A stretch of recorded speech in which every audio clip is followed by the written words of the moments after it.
Puji Tuhan. Selamat Paskah buat kita semua. Selamat Paskah buat kita semua. Haleluya. Ya, sesungguhnya hari ini menjadi hari yang sangat spesial, khususnya bagi umat Kristiani di penjuru dunia ini. Karena apa? Karena hari ini adalah merupakan hari Paskah, ataupun saudaraku yang dikasihi Tuhan Yesus Kristus, hari kebangkitan Yesus Kristus dari antara orang mati. Ya. Jadi kalau kita mengingat Paskah, saudaraku yang dikasihi Tuhan Yesus Kristus, di sana ada pengorbanan. Ya. Kalau kita melihat secara perjalanan bangsa Israel, setiap mereka melaksanakan Paskah pasti ada yang korban. Teristimewa para kambing domba menjadi korban. Dan itu saudaraku yang dikasihi Tuhan Yesus Kristus, mereka adakan ataupun mereka rayakan di rumah mereka masing-masing. Jadi setiap keluarga wajib ataupun diwajibkan untuk memotong ataupun mempersiapkan korban kambing maupun domba. Nah, saudaraku yang dikasihi Tuhan Yesus Kristus, itu sebabnya saya katakan tadi bahwa sesungguhnya hari ini adalah hari spesial, karena memang hari ini adalah hari di mana Kristus bangkit dari antara kematian. Puji Tuhan. Dan mungkin saudaraku yang dikasihi Tuhan Yesus Kristus, ke depan ya, mungkin bisa dipikirkan kira-kira dalam momen-momen Paskah seperti ini ya, apa kegiatan-kegiatan yang perlu dilakukan ini ke depan. Ya, bisa saja kita lakukan, saudaraku yang dikasihi Tuhan Yesus Kristus, kita berkumpul di tempat ini pas hari Paskahnya itu minggu paginya, dibuat event, dibuat acara untuk mencari telur. Ya, hanya sekedar mencari telur aja, tetapi ada kebersamaan di gereja Pentakosta. Nah, saudaraku yang dikasihi Tuhan Yesus Kristus, ketika bangsa Israel ada di Mesir, dan itulah pertama sekali mereka merayakan Paskah. Dan dikatakan firman Tuhan, saudaraku yang dikasihi Tuhan Yesus Kristus, bahwa daging daripada domba yang dikorbankan itu dimakan oleh seluruh anggota keluarga, dan darahnya dioleskan ke tiang pintu rumah, ataupun kalau kita kenal sekarang kosennya itu, ya dioleskan. Karena apa? Karena Tuhan sudah berfirman bahwa akan ada kematian bagi anak-anak sulung, secara khusus yang ada di Mesir. Dan firman Tuhan berjanji setiap rumah yang didapati pintu rumah mereka sudah diolesi darah domba tadi, maka itu tidak akan mengalami kebinasaan ataupun tidak ada kematian anak sulung di sana.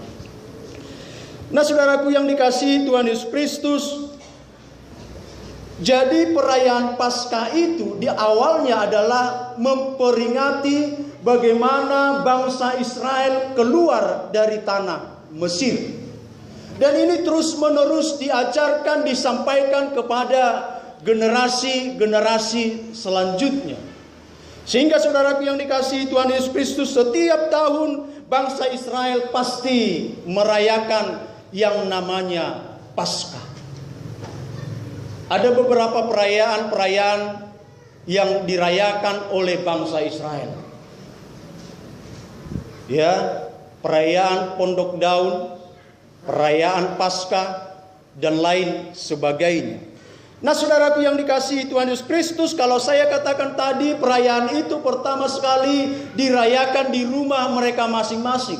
Tetapi dalam perjalanan selanjutnya, saudaraku yang dikasihi Tuhan Yesus Kristus, mereka tidak merayakan lagi di rumah. Amat terlebih, saudaraku yang dikasihi Tuhan Yesus Kristus, ketika bait Allah sudah ada ataupun pembangunan bait Allah sudah selesai, secara khusus di Yerusalem.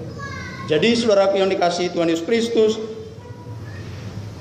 perayaan Paskah yang tadinya adalah di rumah-rumah berganti menjadi di tengah-tengah peribadatan ataupun bait Allah yang ada di Yerusalem. Itu sebabnya saudaraku yang dikasihi Tuhan Yesus Kristus, setiap bangsa Israel yang tadinya pergi ke kota-kota lain, merantau ataupun jalan-jalan atau apapun, saudaraku yang dikasihi Tuhan Yesus Kristus, tetapi ketika perayaan Paskah mereka pasti pulang dan mereka akan datang ke Yerusalem. Dan itu jugalah saudaraku yang dikasihi Tuhan Yesus Kristus yang terjadi juga pada zaman Perjanjian Baru. Itu sebabnya ketika orang tua Yesus, Yusuf dan Maria, pas hari Paskah, dikatakan firman Tuhan mereka pergi ke Yerusalem ya untuk merayakan Paskah. Mereka pulang, Yesus tertinggal di situ. Nah, saudaraku yang dikasihi Tuhan Yesus Kristus, Yesus pun sesungguhnya merayakan yang namanya Paskah. Ya.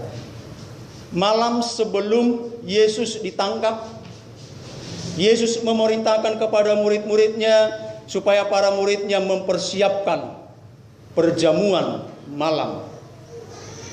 Nah, saudaraku yang dikasihi Tuhan Yesus Kristus, tetapi semenjak gereja purba ataupun semenjak gereja mula-mula, Paskah tidak lagi dilaksanakan seperti yang saya jelaskan tadi. Nah, gereja mula-mula mengambil sebuah keputusan, mengambil sebuah kesepakatan bahwa perayaan Paskah dilaksanakan pada saat Kristus bangkit dari antara orang mati. Yesus melaksanakan Paskah sebelum dia disalibkan, artinya sebelum Jumat Agung ataupun sebelum peristiwa penyaliban. Ya, tapi sesudah gereja purba ada sebuah kesepakatan bahwa Paskah dilaksanakan pada hari Minggu. Itu sebabnya umat Kristen di tengah-tengah dunia ini merayakan Paskah hari Minggu. Tetapi saudaraku yang dikasihi Tuhan Yesus Kristus, masih banyak orang mengatakan bahwa Paskah itu hari Jumat. Ya, Paskah bukan hari Jumat. Hari Jumat itu adalah penyaliban ataupun pengorbanan Kristus di kayu salib. Nah, oleh karena itu saudaraku yang dikasihi Tuhan Yesus Kristus, kalau kita tadi melihat rentetan peristiwa-peristiwa itu saudara, dan saya katakan tadi bahwa di dalam Paskah itu ada pengorbanan di sana. Ada domba Paskah yang harus disembelih.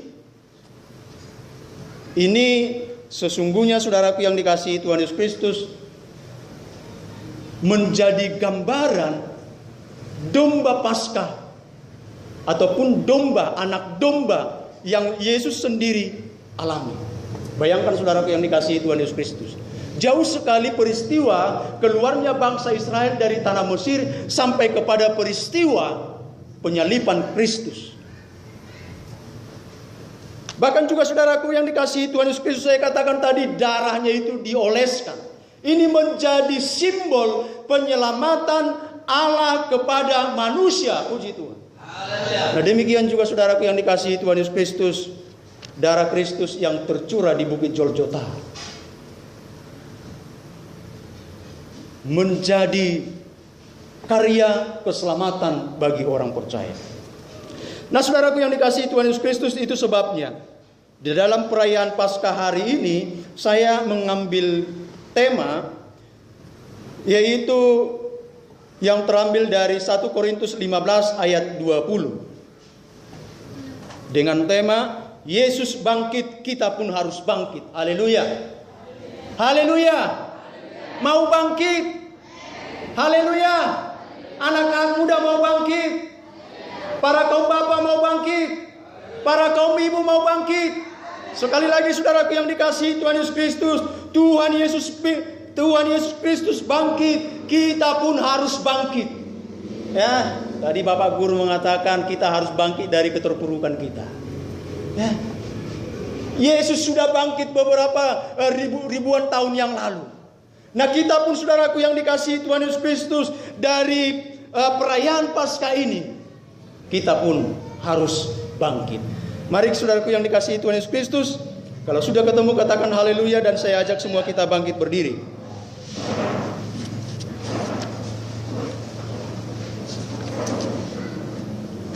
Satu Korintus 15 ayat yang ke-20.